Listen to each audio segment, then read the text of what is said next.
Hi అండి, నమస్తే.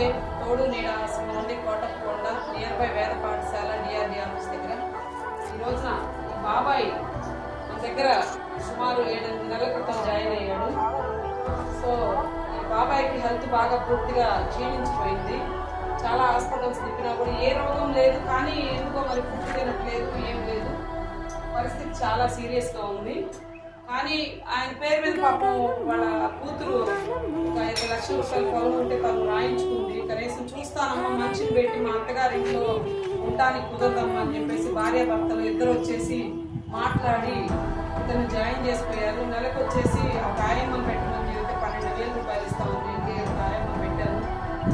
ఒక 3 నెలలు బాగానే కట్టారు. 4వ నెల నుంచి ఫోన్ కూడా ఎత్తట్లేదు, కనీసం తండ్రిని కూడా పట్టించుకోవట్లేదు. పాపం తల్లి ఎన్నిసార్లు ఫోన్ చేసినా కూడా రిసీవ్ చేసుకోవట్లేదు. డైపర్ల కాడ నుంచి కూడా ప్రతిదీ కూడా నేనే సర్వీస్ చేస్తున్నాను ఇతనికి. ఎవరైనా సరే ఒకటే గుర్తుపెట్టుకోండి, నేను ఎందుకు చెప్తున్నానంటే ఇది ముందు జాగ్రత్త కోసం చెప్తున్నాను మీ అందరికీ. ఆస్తులు ఉండొచ్చు, కానీ పిల్లల్ని నమ్మి మాత్రం కొడుకులు అవ్వచ్చు, కూతుర్లు అవ్వచ్చు. కొడుకులకి ఎంత బాధ్యత ఉందో కూతురు కూడా అంతే బాధ్యత ఉంది. తల్లిదండ్రులు చూడాల్సిన బాధ్యత కొడుకులే చూడాలని చెప్పేసి మాత్రం మీరు ఎప్పుడు కూడా అనుకోవద్దు. కేవలం ఆస్తి రాయించుకొని కూడా ఈ అమ్మాయి కనీసం ఫోన్ రిసీవ్ చేసుకోవట్లేదు, కనీసం ఇదిగో అంటున్నారు అదిగో అంటున్నారు. 3 నెలల నుంచి కూడా 4 నెలల నుంచి కూడా డబ్బులు ఇవ్వకపోయినా కూడా నేనే డైపర్లు మార్చి తనకి మెడిసిన్ తీసుకొచ్చేసి మొత్తం చూస్తున్నా కూడా కనీసం ఈ రోజు కూడా ఫోన్ రిసీవ్ చేసుకోలేదు.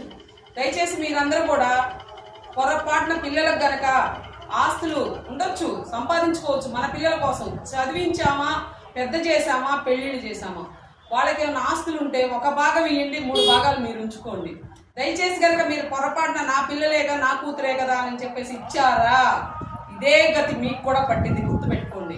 ఎందుకంటే అందరూ ఒకేలాగా ఉంటామా, మేము మా నాన్నగారిని మేము చూస్తున్నాం అనుకోవచ్చు. మీ నాన్నగారు మీరు చూస్తున్నారంటే ఎంతో ఆస్తి ఉంటేనే చూస్తున్నారేమో మరి. అలాగే ఈ రోజున ఆస్తులు కనుక ఇస్తే ముందే ఇతని పరిస్థితి ఎలా ఉందో రేపు పొద్దున మీ పరిస్థితి కూడా అంతే ఉంటుంది. గుర్తుపెట్టుకొని దాన్ని మెసులుకొని తల్లిదండ్రులారా జాగ్రత్త పడండి. ఈ ఒక్క సహాయం కోసం మీకోసం, మిమ్మల్ని తప్పుగా అనట్లేదు, పిల్లల్ని తప్పుగా భావించొద్దు. ఎందుకంటే మనం కన్నాం పిల్లల్ని, చదివించామా, వాళ్ళ పెళ్లిళ్ళు చేసామా, ఉన్న ఆస్తిలో 1/4 భాగం ఇవ్వండి, 3/4 భాగం మీ కింద ఉంచుకోండి. ఎందుకంటే రేపు బాగున్నా బాగలేకపోయినా సరే మీరు మంచి చెడైనా ఒక మనిషిని పెట్టుకొని చూపించుకునే కెపాసిటీ మీలో ఉండాలి. కాబట్టి నమ్మి మా పిల్లలు చూస్తారనే నమ్మకం మాత్రం ఉండొద్దు దయచేసి. Thank you so much. మిమ్మల్ని కానీ తప్పుగా అనుకోవద్దు. మీరు ఈ వీడియో పెడుతున్నానని చెప్పేసి మాత్రం మీరు తప్పుగా అనుకోవద్దు, క్షమించండి. Thank you so much.